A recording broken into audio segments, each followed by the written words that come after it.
As we get started today, I'll introduce myself here. My name is Aaron. By day, I'm a culture evangelist at Bucketlist Rewards with 12 plus years in marketing and advertising. I'm a strong advocate for employee rewards and recognition, and I love work cultures built around fun and being yourself. By night, I'm a dad bod, father of three who loves playing sports, specifically hockey, and just recently started my own draft style ice hockey league. When I'm not playing hockey or spending time with my family and friends, you can likely find me playing darts or board games from my collection of over 140, as you can see here behind me. And just a few housekeeping items before we get rolling. I want to first start with the chat feature. So you guys have already been doing a really good job with that. So please stay engaged and communicate with us through chat. Also, if you have any technical issues, we can try to assist you through the chat feature. Next, I would like to address you to the Q&A. So as the presentation is going on, feel free to submit questions that you would like us to have answered. If we have time, we'll do our best to get to those at the end of the webinar here. Also, during the course of the presentation, we'll put up a few polls and we would love your participation. Today is all about participation as well. So please note that when we share the results on screen, they're anonymous and no one will see those. And at the conclusion of this presentation, you'll all earn professional development credits for your participation and engagement. So be sure to stick around to earn those. And finally, this event is being recorded and will be shared after the event. I see some individuals still trickling in. We are going to start with a little icebreaker. And we thought with individuals working both remote and in office these days, let's just have a little fun with this one here. So what are you currently wearing on your feet today? And I'll start off with, I have slippers on. Oh, I see some more individual slippers. Laura, what do you have going on there? Well, today I just have some fuzzy socks. And if I was a little bit more limber, I would show them to you, but you'll just have to take my word for it. I believe you. Fuzzy socks, nice. Oh, yeah. Benefits of working from home, right? Yeah. Laura Lee? Well, I am visiting Texas this week, so I am wearing my boots. Yeah. Oh, you got some cowboy boots on or cowgirl boots on. I like When in Rome. Staying in theme. Yeah, when in Rome. So what do we have in the chat? We got cozy unicorn slippers. That sounds cozy. And says working remote, but is there a problem with wearing cozy unicorn slippers in the office these days? Nah. I like Rod's answer. Look at him. He's very detailed. Cole Haan dressy tennis shoes with a wingtip pattern. I also love Hirachis. Yes. Oh, wow. There's a good selection of footwear. This is a great question, Aaron. Yeah, this is a good question. We appreciate you all participating with that too. And, again, just have some fun as we're going through all this. Throw some comments in the chat here and we'll do our best to engage with everyone. Ooh, looks like it's our IP is going to be stolen by Giovanni. Oh. Hey, imitation is the greatest form of flattery. So Yeah, Giovanni, exactly. he's already found something he likes within our webinar here today. He's got one takeaway. Awesome. All right, well, let's start with another icebreaker. This one here is going to be more in line with what we're discussing today. What's a fun way to build connection or human connection at work, either in office or remote? So let's hear some of your thoughts around this one. Just continue using the chat here and love to see what you guys have to say about that. And as some questions are coming in, how about yourself, Laura Lee? I am a big fan of cooking for people and serving them. So that's one of the things I like to do. I just saw someone just basically, as you were saying, that said they love feeding people and food brings us together. Yep. Yeah, that's great. I love that. In fact, Laura Lee, anytime you're cooking, just count me in. I'll be happy to shoot. Do you live in Texas, Laura Lee? No, I actually live in Atlanta. I'm just here for a series of meetings. This is where we're headquartered, is Austin. Yep. Even better. I've never been to Georgia, so would love to go down there and have dinner. Atlanta's a worthy place to visit. Yeah, I bet it is. Atlanta's good times. Yeah. I'm just popping in here in the chat. I see some other virtual team events. Yeah, virtual escape rooms. That's fun. Virtual scavenger hunts. So that's coming up here. Yeah. What I love is, Jim said, I talked about asking about and sharing personal information. I love that. It's, Mhm. it's bringing the whole person into the workplace. I think that's so great, Jim. Thank you for that. Yeah, I'm on the same page here with Jim. For me, it's all about finding personal connections with individuals, whether it's through family or hobbies like board games or sports. I think it's really important to connect with people and find something in common. Mhm. It's funny. I was on a different webinar a couple of weeks ago, and it was with managers and how they're struggling to be effective with not just hybrid teams, but with a lot of personal challenges that their employees are facing and how to handle that. And it's funny because I said, just like show up as a human being and don't overthink it because you've already got the DNA to show up as a human being. Like, Yep. um, it was a very meaningful conversation. Wow. Yeah. Thank you for sharing. Awesome. Well, I appreciate everyone sharing their thoughts on this as well. It just shows it's a testimony to the engagement of the audience today. So, please continue to be active. We love it. I think it's time now to introduce our speakers. I know that we've kind of already done that loosely already here. I'm going to start off with Laura Sokorokov. Did I say that right? It was perfect. Awesome. Thank you. So Laura has always had a passion for the employee experience. Her mission is to guide managers in the creation of human-centered workplaces, and in doing so, help to change the corporate world. Laura is a highly regarded speaker, author, entrepreneur, learning and development professional, and a subject matter expert in the area of engagement and retention. She works with leaders, entrepreneurs, managers, coaches, and professionals on soft skills, or as she prefers to call them, power skills side of the business. And I'm going to ask you now, after I've just finished introducing you, Laura, do you have something on your bucket list that you'd like to share with our audience today? There are so many things that I would love to do in my life, those bucket list items. There's so many wonderful things I've already done. There's so many things I really want to do. I used to really want to bungee jump, but as I'm getting a little bit older, my sense of mortality is getting a little bit stronger. And so I have downshifted that a little bit to whitewater rafting. That's something I'm in British Columbia and Canada, and we have fantastic whitewater rafting around these parts. So that's what I'm going to be doing in the spring or summer. It's much too cold to do that right now. And then the other thing that is number one on my travel bucket list is Florence in Italy. So Italy in general, but Florence in particular. There's such romance around that. So I'm really excited about that. Oh, and I see in chat, you can bungee jump without clothes in Nanaimo. Yeah, good to know, but I won't be taking that up for not wanting to bungee jump and not wanting to be naked. Just saying. But That, thank you. that would be an interesting experience. Awesome. Thank you for that. And for Laura Lee, a global expert on driving business performance and competitive advantage through strategic talent management. Her unique approach draws upon her experience as a leading consultant, operational leader, and strategist. In action, Laura Lee is building up the first ever people and culture team at Enboarder, helping the company grow from a startup to scale. Personally, Laura Lee is known for her generosity, integrity, and zest for life. Although an Atlanta native, Laura Lee has lived and worked abroad since she was 17 and encourages the same spirit of adventure in her three children, Elizabeth, Carly, and Jack. She is also married to an entrepreneur, Brian Pilger, and their family, including 2 dogs, live in downtown Atlanta. And I'm going to ask you the same question, Laura Lee. What is something on your bucket list? Well, I would also have a hard time selecting one. Historically, mine has been skydiving because I'm terrified of heights. So, but that's in the back burner until I can really get my gumption up for that. So I would be torn between 2 very different things. One is I've studied in France and at one time was fluent in French. And so I'd love to go back and live in France for 9 to 12 months of just total immersion in the language and see if I could get that back. But I also have this hankering to go live in the backwaters of Alaska and see all the animals and wilderness there. So that also gives you a little sense of kind of the yin and yang of me.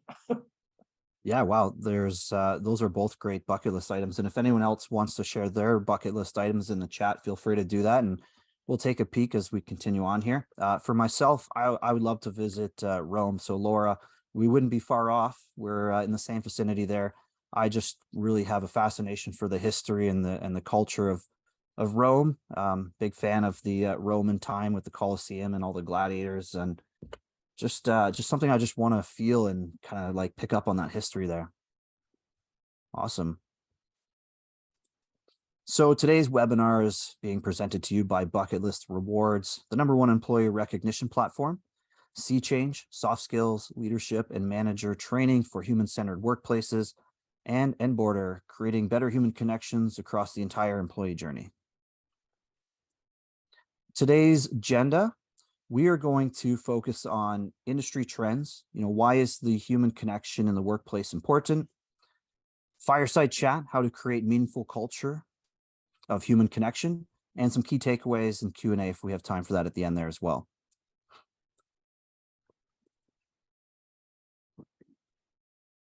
And I'm going to pass this one over to you, Laura. Great. Thank you, Aaron. The office used to be a place where people went every day.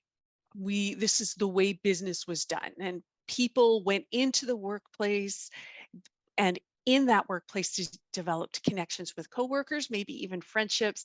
They felt a sense of belonging, even if they sometimes wished they could get out of the office more. The office was the place with the office supplies, with the lunchroom where you put your stuff on your desk. And then the pandemic. And all of a sudden, a great many of us were working completely from home. We were locked in and we had nothing to occupy ourselves apart from work. We couldn't go to the gym. We couldn't go to a restaurant. We couldn't go to movies, or we couldn't visit friends. We were cut off from everything. And we really missed the people that we worked with daily. Slack messages just weren't enough to pick up the slack. Enboarder recently did a really illuminating study, and I encourage you all to read it. I know that resource will be shared. In their study, they found that more than half the respondents identified the key strength of the workplace is its unique ability to facilitate genuine human relationships with peers and coworkers. What people were really missing, and even now still do miss, is the sense of connection. When employees feel more connected to their coworkers and their company, their overall perception of the company improves, and that makes it someplace that they would like to stay. Connection comes from a sense of belonging with peers, but it also comes from the feeling that they are connected to their managers. Respondents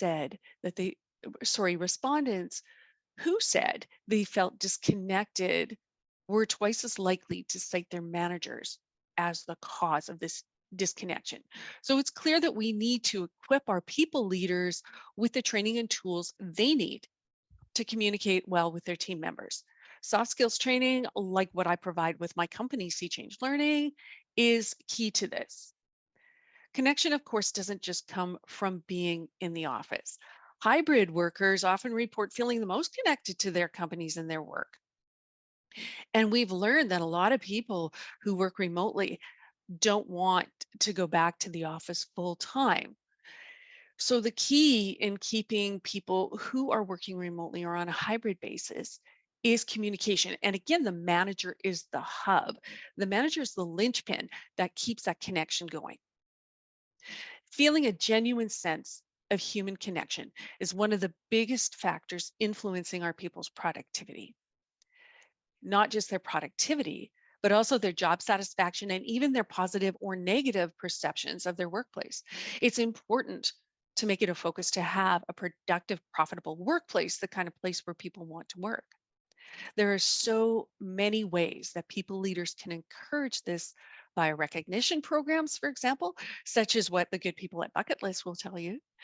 And this carries on through one-on-one conversations, through team building events, and just through staying in touch and simply being interested in the others. As Laura Lee said before, being human and treating others as humans.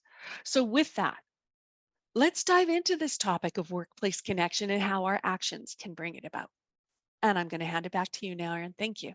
Awesome, really good summary there. Really a lot of good information there. You're right. The pandemic came with just as to a surprise to all of us, and we were immediately shut down. And all I ever heard through that whole time too is just a lot of people missing out on things. Key moments in their life, work relationships that they didn't have time to facilitate, life experiences. I think we all, even when we try to remember what happened over that time, it's all a fog. It's so blurry. And I think that's what's really accelerated the aspect or the idea around connecting with people today, right? Because we felt that we really missed connecting with people during that time. So Mhm. nice summary there. Thank you. So yeah, it's time for some chat. So we're gonna get into a nice little cozy fireside chat. I don't have any fire crackling sounds or anything to add here, but we'll just imagine that we're by a fire here and we're just gonna have a conversation. And I appreciate, or I would actually encourage all of you to participate along with our chat. Throw in the chat feature here some of the answers that you feel best connect or best respond to the questions that we're going to be discussing. The first question would be something that I would ask all of you as well, is what does human connection mean to you? And I'll start with you on this one, Laura Lee. For me, it's about trusted relationships or Mm. trusting relationships, building those, forging those, tapping those. And how about yourself, Laura? I think that human connection is all about a sense of belonging. So you feel like you are in a place where you are welcome.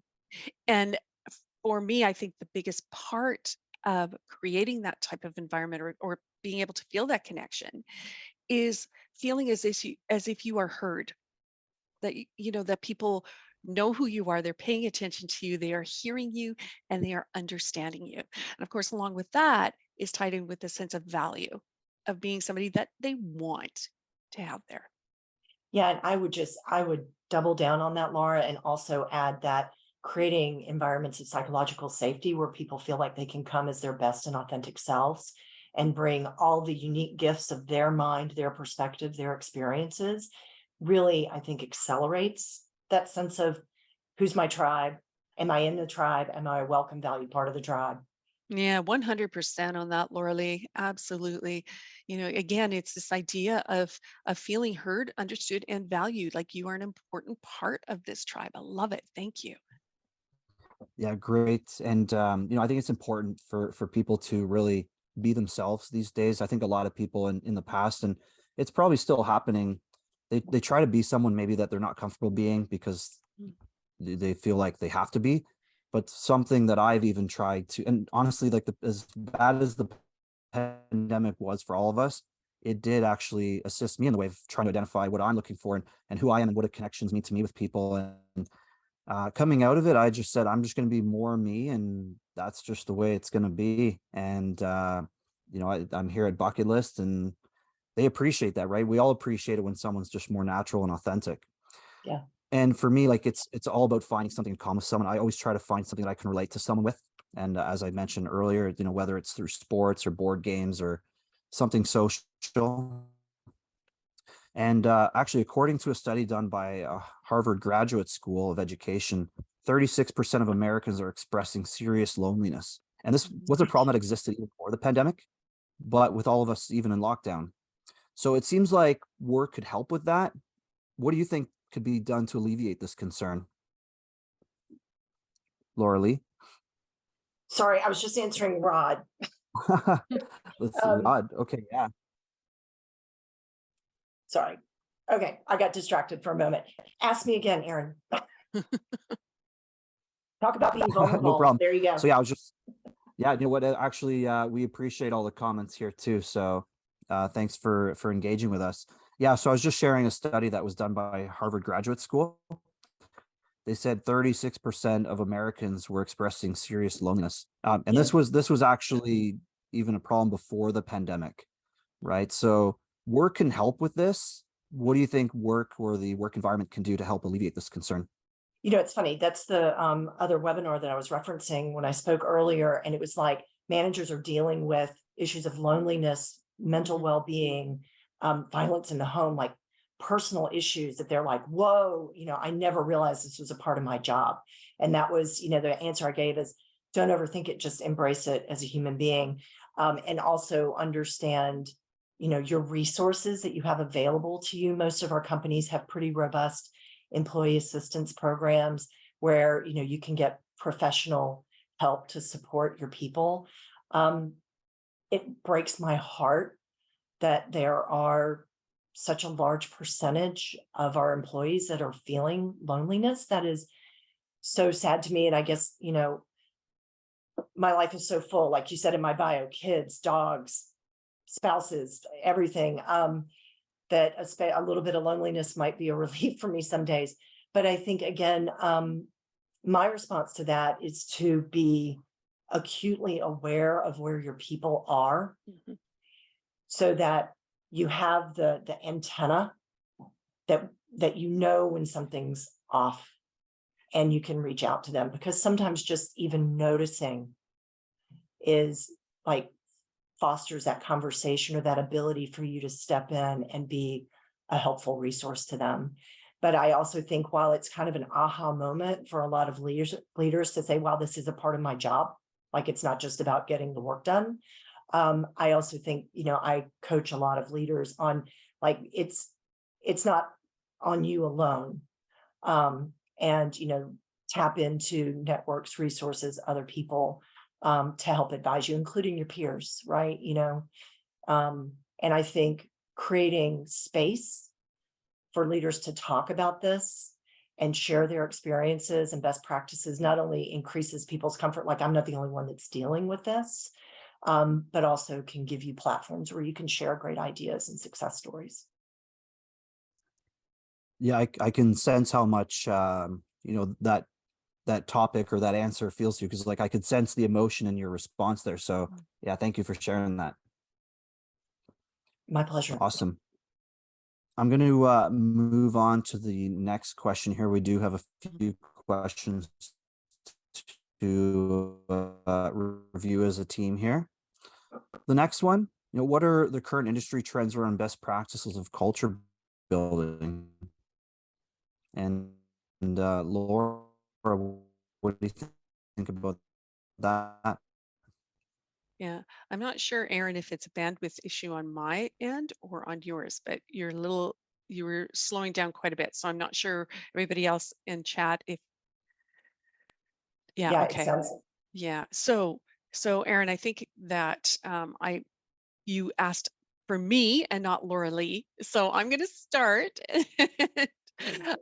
Okay. So current industry trends. Well, I think that, of course, Bucketlist and Enboarder, you guys are at the pulse of this, so you will have plenty to add, but I'm going to throw in my 2 cents at the beginning. And I'm going to say that onboarding, which is a topic that was really kind of hot a few years ago, so maybe like 5 years ago, has bubbled to the surface again. Mhm. It could be a result of the Great Resignation. It could be a result of all the shifts of, layoffs and hiring sprees and all of these things that are going on. Uh, Onboarding has moved back into the spotlight. And this is an organization's opportunity to bring an employee in such a way that they will really be part of the organizational community.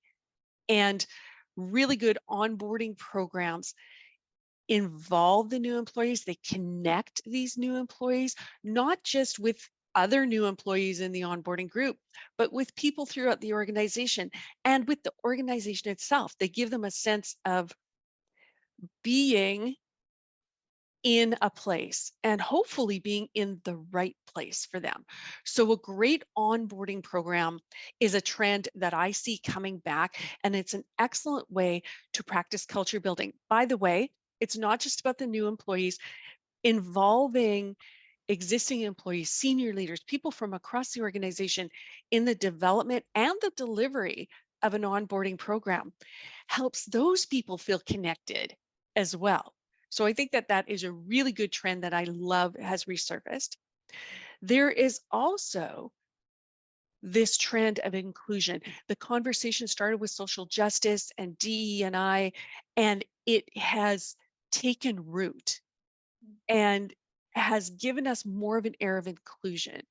And I absolutely love that. It comes back to what Laura Lee was saying about, understanding the individual, having respect and having, openness towards the human in each of us. And so that for me is a super, super positive trend. I'm so glad to hear it. And then another thing that I am seeing, I just spoke to a women's group in Vancouver yesterday. Unbelievable experience. And the night before, I spoke to another group. And again, unbelievable experience of people elevating others, advocating for others, sharing the voices of others within this group. And so, if this is a trend that is happening throughout organizations, throughout business, oh my gosh, do I ever celebrate that trend? Wow. Yeah, that was awesome. And Laura Lee, we were chatting about this a little while ago. What are some current industry trends and around best practices, culture building? So thank you, Aaron. I would actually, and this is a build, not a contradiction. And it's interesting to me because Enboarder's origins were with onboarding, right? Because we realized that it's not about I-9s and paperwork. It's really about creating that enablement and connection from day one that make people feel attached to a culture. But as we've gone through our own growth and evolution to realize onboarding is just sort of the tip of the iceberg, it's really about building human connections across a whole variety of experiences. And one of the cutting edge industry trends that I see is that it's not just about creating memorable experiences in those moments that matter, which is sort of a historic focus, is what are those defining moments in an employee's experience or life cycle with the company, and how do you make sure that you win their hearts? I think we lost Aaron. Oh, there he's back. How do you make sure you win their hearts in those moments? But it's also about the mundane daily experiences as well. If you look at, I was looking at Glassdoor just came out with their ranking of the top places to work. And if you look at the top 10, the summary commentary from, Aaron, Giovanni says the presentation is gone. Is that okay? You're working on it? Yes, give me a moment Okay. here. I'll The keep talking. internet is definitely going wonky here. So let me share the screen again. Okay. So, but back to what I was saying, if you look at those quotes of those top places to work, people are saying things like, I love my coworkers. The company works really hard to create an inclusive community, to Laura's point. Great people are here. It's a supportive culture with lots of resources to help you grow and develop. It's 100% virtual company with fun communications platforms.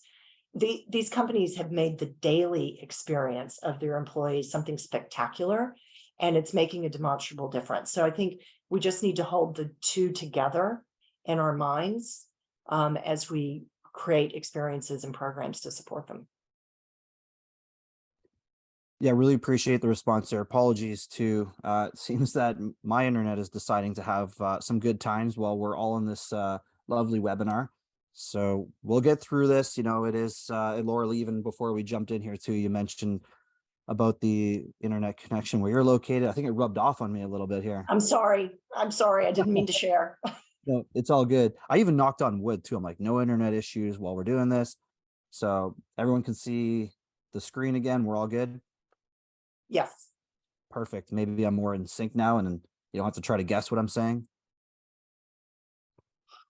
And I heard a lot of what you're saying there too. And I think one of the trends that I'm seeing at this time is it's all around peer-to-peer recognition. Yes. It's so important, especially for managers and leadership, to see all the great activity at the employee level. I'll refer to it as the employee level, because all the peer-to-peer recognition that's going to happen, it's going to give them visibility on things that they may not have ever been aware of that were happening, right? Because most of the time that's spent working is with your peers, and you're only spending time with your managers a small fraction of that time. So peer-to-peer recognition is a big one for me. Same. We just launched a peer-to-peer recognition program 2 months ago, and it has been such a source of joy and energy. And to your point, like the people that are getting served up for recognition are like back-end engineers and the guy in the IT department who always seems to be the go-to person. And it's these people that kind of are unsung heroes in the business. And I love the fact that they're getting recognized and shout outs. Yeah, it's so great to hear that, Laura Lee. I remember um, a long time ago, I remember our company was bringing in, an incentive program, and there were all these ways that employees could get prizes and could get recognition, basically. And what my boss, so EVP of HR, was I headed up learning and development for that company at the time, so I reported into HR. And I said, "Oh, this is exciting. I wonder if our department will be recognized." And my boss said, It won't happen. This is the kind of thing when you're in HR, you have to realize that it's never your department. We are the teams Yeah. in the back end, and other teams get the glory." And so I think it's amazing that that we can bring in a vehicle for anybody, regardless of where they are in the organization, to feel like they are star players. Mhm. Yeah, And because it's the people that make it all happen, right? Yeah, they are star players. Absolutely. it's true. And then I know we'll move on to the next question here in a moment, but I just want to touch on one of the points you made about when you have a peer-to-peer recognition program, it gives visibility on other departments that you wouldn't normally have visibility on. And I'll even refer to the development team within our organization. I don't work super closely with them, but I see all the great things that they're doing. And if there was no model in place for that, I wouldn't have any sense of all the great things that they're doing. So totally love it. And I will continue on here. So thank you for your responses there. And the next one here is, how do human connections and employee engagement impact business results? And I'll start with you, Laura Lee, on this one. Capital YES. Yes, yes, yes. So the way I think about it is employee experience drives employee engagement. Employee engagement drives retention and sort of discretionary effort. Am I going to just punch in, or am I going to go above and beyond? And how could anyone argue that those don't drive business results? But we just did some research on this. So let me just give you a sense of how much it drives business results. So when employees feel more connected to their coworkers in their company, the overall perception of the company improves. Laura spoke to that. But if you dig down the next level, connected employees are 7 times more likely to agree that the company encourages innovation. They are 5.5 times more likely to report that their workplace motivated to go above and beyond. They are 4.5 times more likely to strongly agree that their workplace is more collaborative. They are 3.5 times more likely to say that their company is a great place to work and they would recommend it to others, and 3 times more likely to say that their workplace keeps them engaged, and twice as likely to consider their company inclusive. Wow. Yeah, just touching on that for a moment too, and I would even have everyone here think about it. Think about it in this way. I mean, every single employee in your organization is an ambassador for your organization, That's right. and they'll go out and tell the great stories about your culture, and they'll actually promote your organization. I've heard of some organizations actually creating awards around social media posts that showcase the culture of organizations. And I think that's a great way to leverage your staff. For sure. And it's so much more authentic than a advertising campaign, right? 100%. Yeah. And, something as well, like, even what is the ROI on something like this? Even think to yourself too, if you could increase productivity and even reduce one, I don't want to refer to it as a sick day, but just a day where someone just needs that break and they just are absent. If you could reduce one day of turnover or absenteeism, or increase productivity by 1 or 2% within your organization, that is a huge, huge improvement on maybe where you're at right now. Yep. Yeah. Yep. Yeah, when you factor in the cost of losing people, and I realize if we look at only tech, tech right now, it went through a huge hiring spree where you couldn't get enough people, and now there's a bit of a lull and people are being laid off. But business in general is still in a higher mode, right? We're still seeing a talent shortage in so many sectors of business. And so if you are a workplace where employees don't want to be, you are constantly going to be struggling hard. I mean, if companies are struggling in general to get enough good people, like in the trades, for example, oh my goodness, it's hard to find technicians now, skilled or so many companies are willing to train to help them go through their apprenticeship, through their red seal, etc. But they just can't get enough good people. And so you can imagine if you're the kind of workplace that nobody wants to work at, how much harder that's going to be for you. And we know, as Laura Lee was saying, organizations that have engaged employees outperform others by about 202%. So Mhm. engagement impacts the bottom line. That's why it has to be a strategic imperative for the company, not just something that's HR, but for the company. It's a strategic executive room decision to be made. For sure. And if you think about, to your point, the importance of retention and then engagement beyond that, I think of your culture, your human connections, your level of engagement. It's a flywheel, right? That can either kick off Yeah. virtuous cycles or destructive cycle. Giovanni Yes. made the point in the chat of like highly engaged employees refer their highly engaged friends. Yep. It's true. That's why we have an employee referral bonus. Yep. Um, And I so love it. It's true. When you have that virtuous cycle, like not only does it bring in more people, more qualified people into the organization and retain those great people that are already in it, but it also fosters the great social relationships. This is from the US Surgeon General just put this out and I'll read it. It says pro-social behavior promotes positive social relationships through welcoming, helping, and reassuring others. So in other words, in focusing on employee engagement creates engaged employees who help others to feel engaged in the yep, company. yep. So I love it what you said, that virtuous cycle, that flywheel. I'm Yeah, going to steal that, Laura Lee. Go for it. everyone can steal it. It's for everybody now. That's right. I feel so bad when I see my peers post on social media, oh, I gotta wake up to work today, like I don't want to go, or like they post things about how much they don't enjoy going to work. And like I feel bad for these individuals because like first of all, I want to help them, but it takes a lot because it has to start at the top. It's got to be leadership buy-in. The company needs to buy in. And yeah, I just wish everyone could feel great where they work. For sure. I'm just hopeful that all the pressure that are on organizations right now um, will force even those that haven't gotten it historically to realize they've got to address this. Like this is the issue of the hour of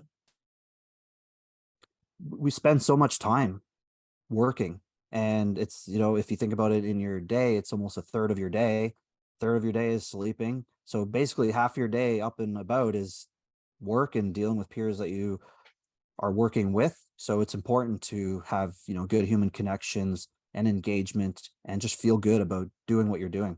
yeah. All right, we'll move on here, but love the discussion. I mean, we could talk about this one question here in a full hour, but we have a few more questions to get through. And again, as we're going through this, everybody, feel free to populate in the chat here. I see some individuals doing a really good job engaging with the questions we're posting.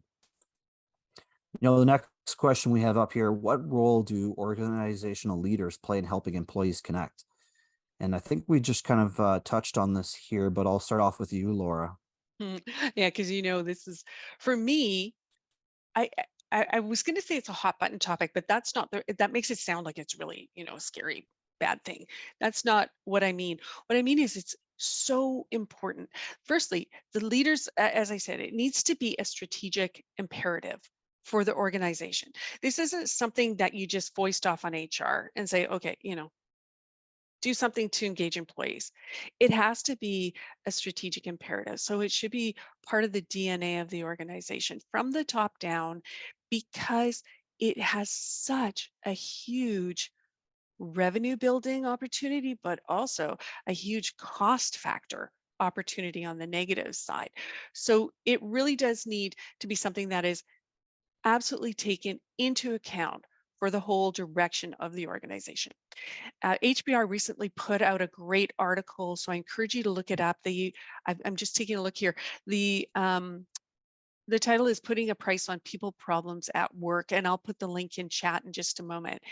And when you see that, when you see how much money is wasted each day, what executives say they waste money on each day, and these are people problems, you look at these hundreds of thousands of dollars that could be not wasted with just some focus on this. So cost reduction is a big part of it.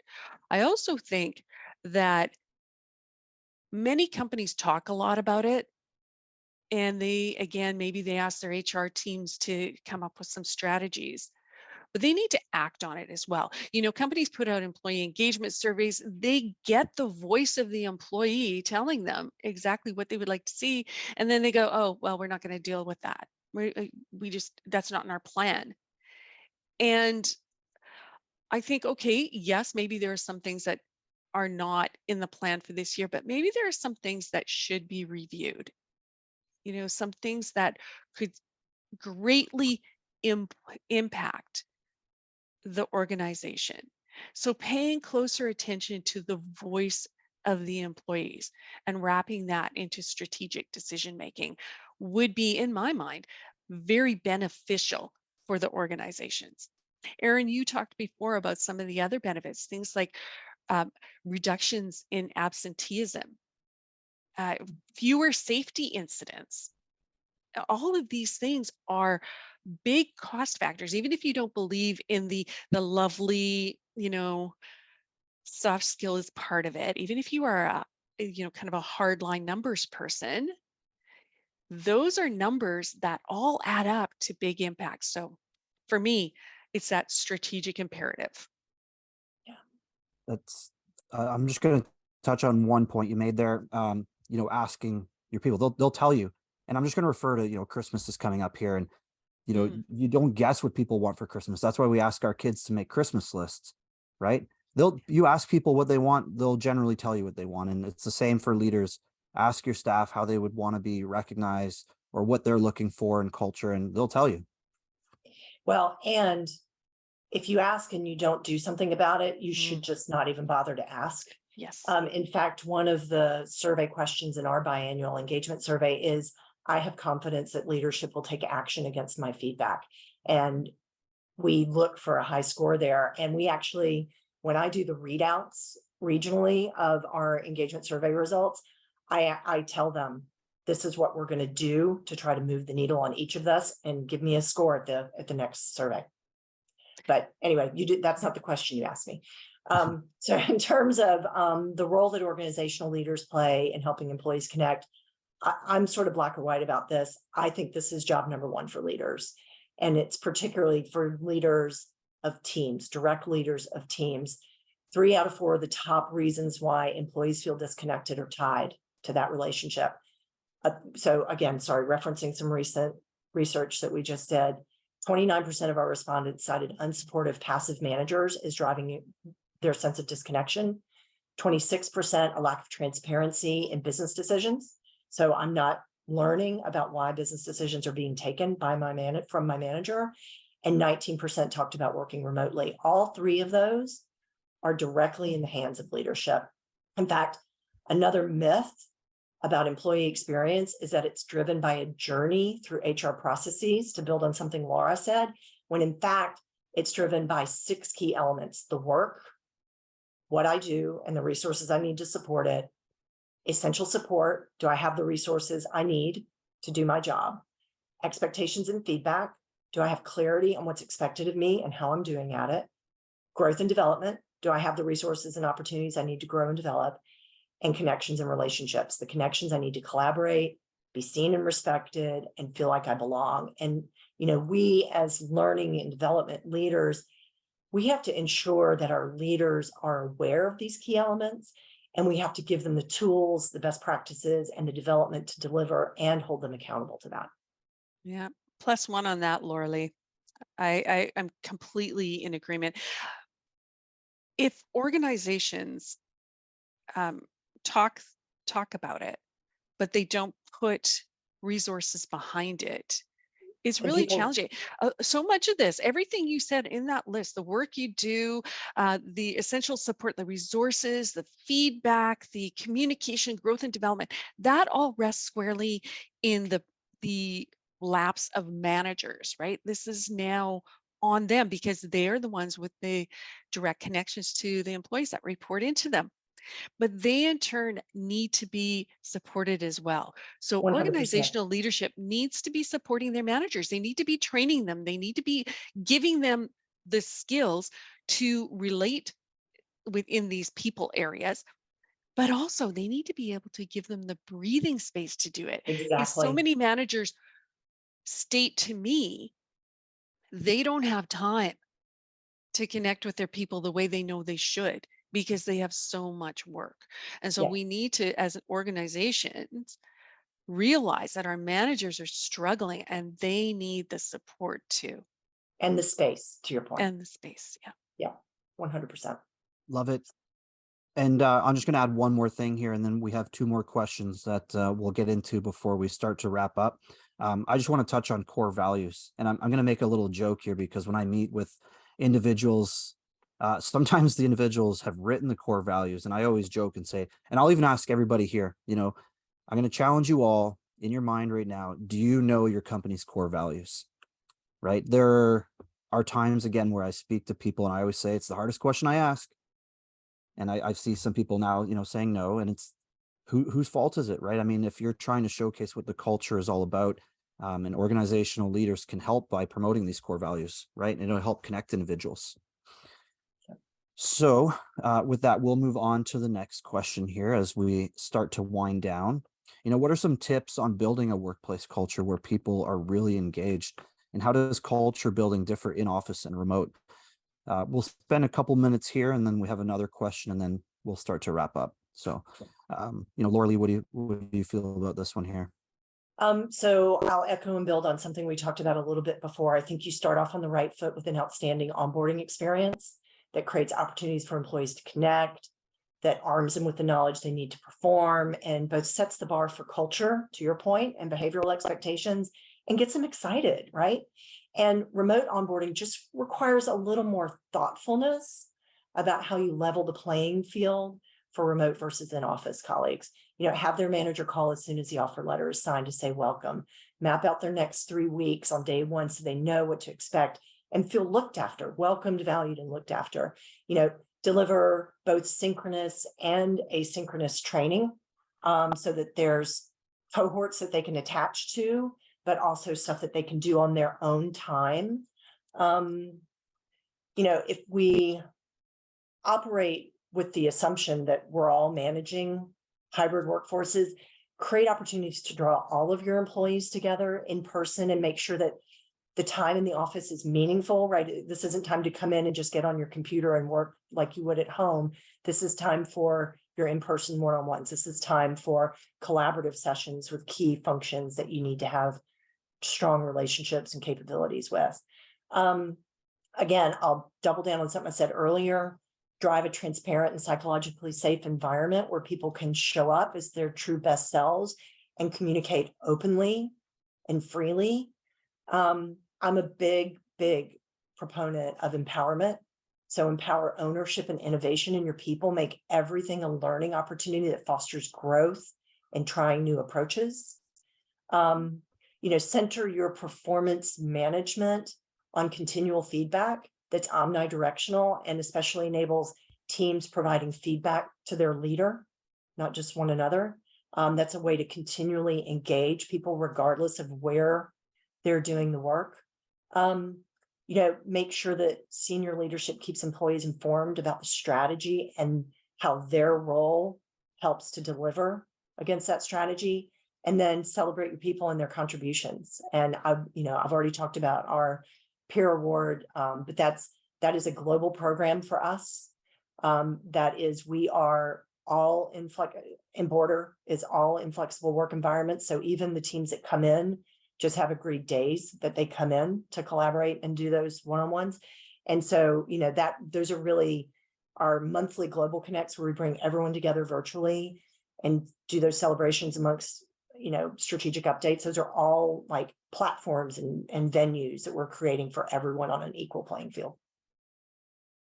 Thank you for that, Laura Lee. And in the nature of time, I'm going to get to our last fireside chat question here, and because we need to start wrapping up. Yeah. A lot of good information here. I mean, like we could do 2 hours worth of this, but I want to be mindful of everyone's time here. So I'm going to actually pass this one over to Laura. I'm going to ask you, what are some ways to offer human connections as a workplace perk, and what are some ways to promote it? Okay. Well, firstly, understanding that human connection is important at work is a great place to start. So again, organizations historically and even now, although the conversation is starting to move in that direction, even now, organizations are reluctant to view these moments of human connection as something that is important to work. So they view it as something that takes people away from tasks. And so they almost deter, well, not almost, they do. So many organizations deter it. I think about things like you are not seen as working unless your bum is in a seat. If I can see you at your computer, then I know you're working. Well, that's not true. Also, Mm. if you are talking to a colleague and you are working through a problem or you are collaborating and being innovative, there's value to that. But if your organization sees it as pulling you away from work, well, I'm sorry. That's so there needs to be a mindset toward connection, not deterring connection. So that's one thing. With regard to promoting it, I see a lot of companies that do a great job of this. It's on their websites, they put it in their job postings, they put it internally on their intranets, and etc. And so there are some excellent examples. I encourage, if you are wondering how you can display this for candidates, just do a little bit of research into some of these companies that rate highly on Glassdoor. What are they putting on their websites, and how can work that into your own promotion? So I will leave that to the experts. Laura Lee, Aaron, your organizations are really great for this. So I will leave that to you. But what I do want to say is, if you are going to promote it, then you need to live it. Mhm. Because if you don't, if employees start working with an organization because they see this idea of connection, they think, wow, this is going to be a great place to work. And they get in there and they realize that the book does not match the cover, they're going to want to get out. Well, And and they're they won't going to just get out. talk. They won't just get out, but they'll call total bullshit on that. Yep. And they Yeah, will and bring it down. Yeah. Yep. I even saw someone in the chat earlier mention first impressions matter.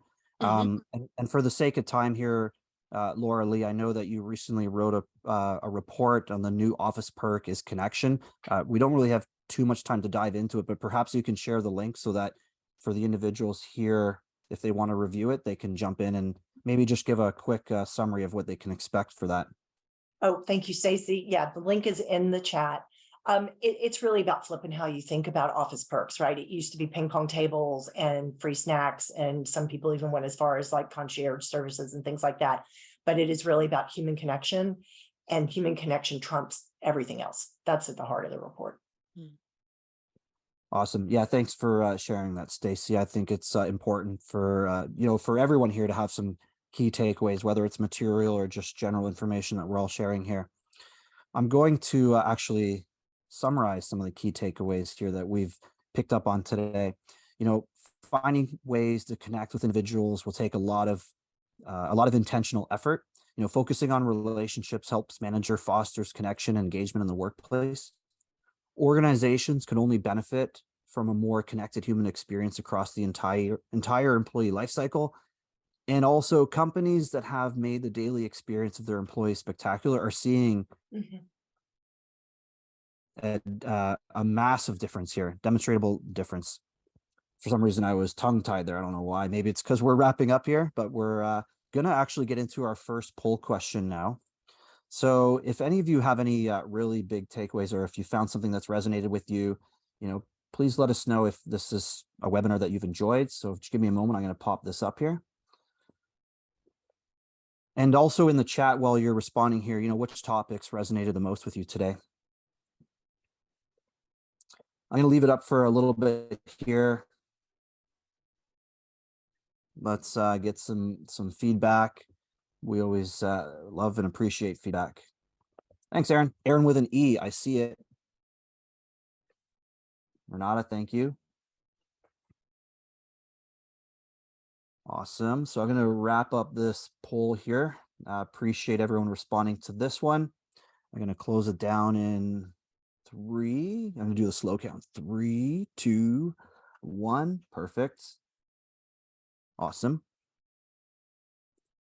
And this webinar was brought to you by Bucketlist Rewards, the #1 ranked recognition and rewards program in customer satisfaction and ease. For those of you who are interested actually in learning more about what we can do and help you build that amazing culture that you're looking to achieve with rewards and recognition, reach out to us. We're very passionate and help find solutions at lowering turnover, recognizing the amazing work, and bringing your staff together by breaking down those silos that we've talked about earlier. So we built some awesome programs for other companies. You can see some of the organizations that we've worked with here on the slide. And if you would like to have a product tour with one of our specialists to learn more about Bucketlist Rewards, I'll throw up another poll here. Let us know if you'd like to learn a little bit more about Bucketlist. I'll give you a few moments here as we start to wrap up.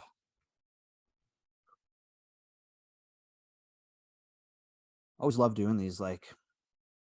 It's a lot of work that goes into it, but I feel so rewarded and fulfilled after we complete any of these. So again, appreciate everyone's attendance and participation today. We have a couple more slides here. I'm going to close this poll off in a moment. So yeah, 3, 2, and 1. Thank you. And we have another poll question here. I said we were asking for engagement and we were asking for participation, and we weren't lying. Would you like to learn more about your soft skills training for your management team? So I'm going to throw this up here.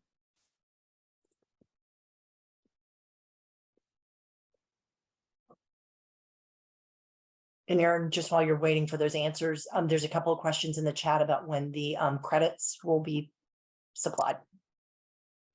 Oh yeah, they're coming up. We've got, I'm just going to wrap this up here. So I'm going to close this poll. Thank you.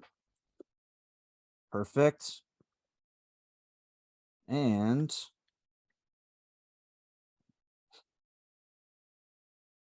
we've done this one here. So I'll pass this one over to you quickly, Laura Lee, and then I'll get to the credits. Yeah, so thank you. We talk about our human connection platform. I talked about our origins and onboarding. But what we have learned over the course of working very closely with our customers is that Enboarder's goal is really to help all of our customer companies make better human connections in their organizations, driving engagement and building alignment along every step of the employee experience. We are passionate about this. This is a mission for us. And the expansion from onboarding to things like learning and development, performance management, career growth, org change, every moment and milestone along the way is something that our platform supports.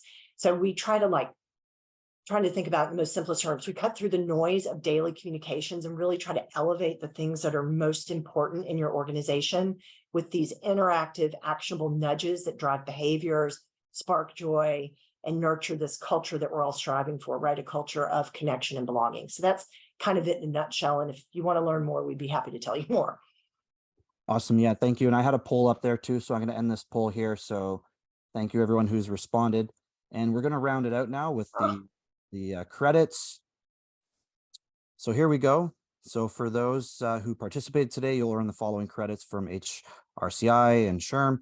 For those calling in this event was recorded, which will allow you to pick up the credits at your own convenience. I'll leave it for just a moment up here. I know we're a couple minutes over, so I appreciate everyone's time. I think it's just a testimonial to the conversations we've had today and also the engagement from our audience and attendees today. And then finally, that's it. We just want to thank you all for joining today. Feel free to connect with us on LinkedIn. You can scan any of our QR codes here to further connect with us to see any of our products in action, or if you'd like to schedule any demos or connect with us, feel free to engage with us further after the fact. But again, just want to thank, both yourself, Laura and Laura Lee, for all the context and all the information you've shared with everyone today. Thank you to the audience and for everyone who was behind the scenes that you didn't see all the work that they've put into this. Also, thank you to all of them. You can't see them, but they're here and they've put a lot of work into it. So totally appreciative of that. And for my LinkedIn profile, I'll drop it in here. Thanks, Aaron. Thanks, Laura. Awesome. And thanks, All right. fantastic audience. Fantastic audience. Awesome. Thanks, everybody. We're going to end the session now. Have a great day, everybody. Look forward to when we do this again.